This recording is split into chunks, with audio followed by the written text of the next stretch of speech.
স্বল্পতরিত বর্ষ কৃপাবিন্দিত এবচ পতিতানাং পাবনেভ্য বৈষ্ণবেভ্যো নমো নমঃ।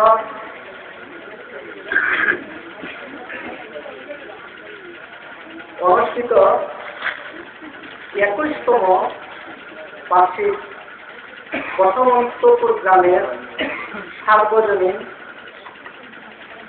নামামৃত যজ্ঞ অনুষ্ঠানের শুভ অধিবাস, সেই শুভ অধিবাস অঙ্গনে সমসজ্জা বিশিষ্ট আসনে উপবেশনরত সুধী ও ভক্তমণ্ডলী এবং আমার ভক্তমণ্ডলী, আপনারা আমার কথা শুনলেন।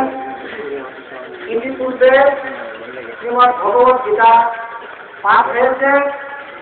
যে স্থানে গীতাপাঠ হয় সেই স্থানে ভগবান শ্রীকৃষ্ণ শ্রীমতী রাধারানীকে নিয়ে অনুপ্রবেশ করেন। ভগবান যেখানে অনুপ্রবিষ্ট হয়েছেন সেই স্থানটি পবিত্র হয়েছে, বৃন্দাবন সাজে সজ্জিত হয়েছে।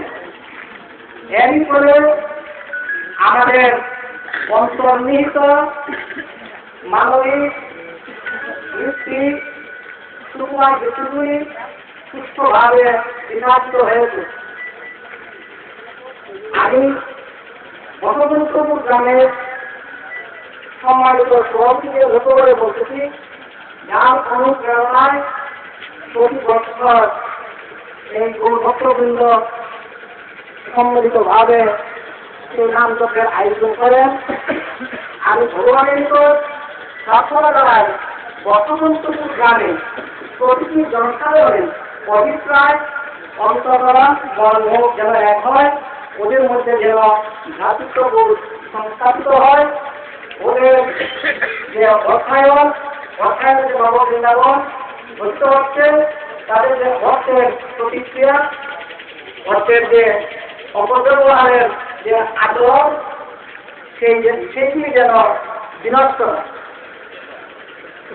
সুবিসর্জন আমাকে ধর্মীয় আলোচনার জন্য বলেছেন। আমাদের প্রথমে জানতে হবে আমাদের ধর্মের কি নাম। আমাদের ধর্মের নাম সনাতন ধর্ম। তৎপরে সনাতন ধর্ম, সনাতন ধর্মের সঙ্গে হিন্দু জাতিবাদ শব্দ কেন সংস্কৃত সন্নিবেশিত হচ্ছে?